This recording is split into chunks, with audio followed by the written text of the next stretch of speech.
People and the settlement. What is the meaning of the word settlement?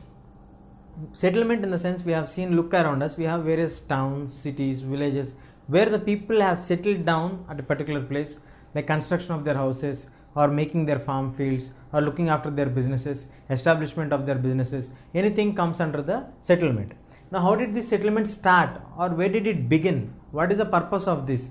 Is it starting from earlier onwards? Is it the same, or is it the other things? Where did the settlements begin? Like nearly the human beings have established on this earth, and they were earlier like 1.8 lakh years ago the human beings started living on this earth in the form of barbaric lifestyle. Around some 10,000 years ago, the man started to settle down at a place and started to do some work like doing agriculture. Earlier he used to go in search of food from one place to another place for long places, so they could not settle at a particular place. Around some 10,000 years ago, they started to settle at a particular place, started to do some work, started to get some food for them, started eating fruits, and all these things have developed them to settle at a particular place, especially nearby to the river valley regions. When nearby to rivers, you get the place where you can settle down clearly and do, at least we need water, and they are able to hit some animal with some stones and everything and get food for them, or pluck some plants, some trees, some leaves, and started to eat something. So that settlements have lurched or emerged them into develop an agricultural activity.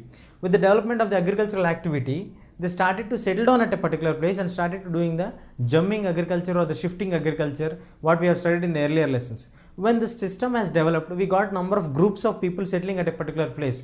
As the expansion of the activity started, now this group of people started to settle at a particular place, they established their own rulers, and now we started the moving of the people like from non-agricultural activities.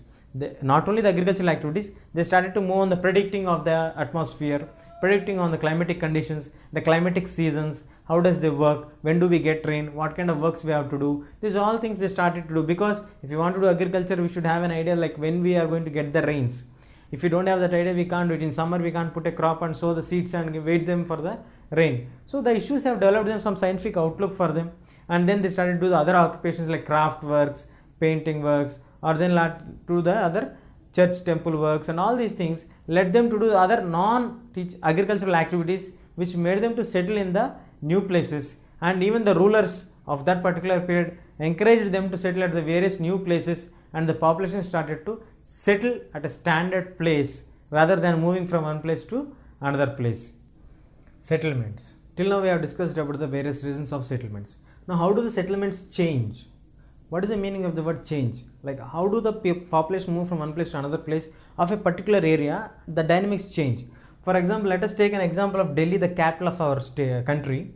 Now see here, in 1951, the population of Delhi was 20 lakhs. But now the population according to the latest census was 1 crore 60 lakhs. Can we examine like how did he go for that much? Like it is 8-fold times higher than the previous one. In last 50 years, it has gone up to 8-fold times. Like what are the factors that have changed the issue here? Like when Delhi was well populated, like 20 is a good number to get settlement there. When we got the issue of like in partition of the country, many of the people migrated from here to there, and many of the people from Pakistan, they migrated to India, and we got the resettlement here. That has changed some dynamics of the population. Other than this, Delhi, as soon as it is established as a capital region, we got various departments like in parliament, the number of people working in the parliament, in the various departments, the various secretariats, various other departments and various other offices have established. Then automatically the number of people, those who got jobs there, they moved on to the nearby places and started to resettle there.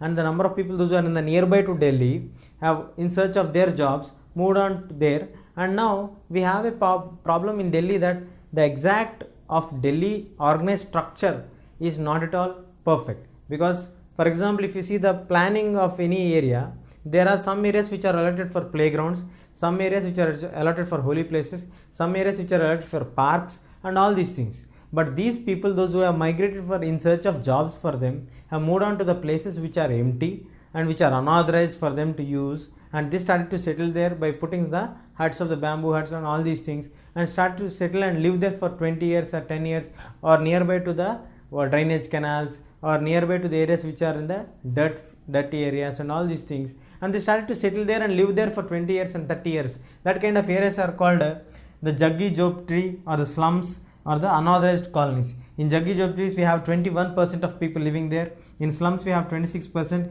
and in the unauthorized colonies we have 7% of population. Means nearly 50% of the population in Delhi is living in an unplanned or unstructured or unlicensed places. This all happens again to the political issue here, because the politics and the governments have to plan according to the interest of the will of the people, and they should not harm to the others when they are taking any step.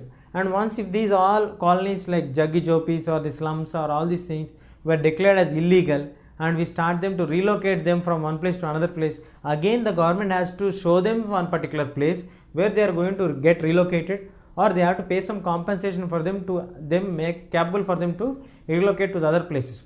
But when it comes to the issue of relocation here, relocating 50% of people means like nearly 7 to 80 lakhs of people. It's not an easy thing. We have to take it in a serious issue, and the political issue get triggers here, because that much population getting shifted at the same time will lead to political controversies, and it can call the opposition call and all these things. Again, it becomes a big political issue rather than the developmental issue.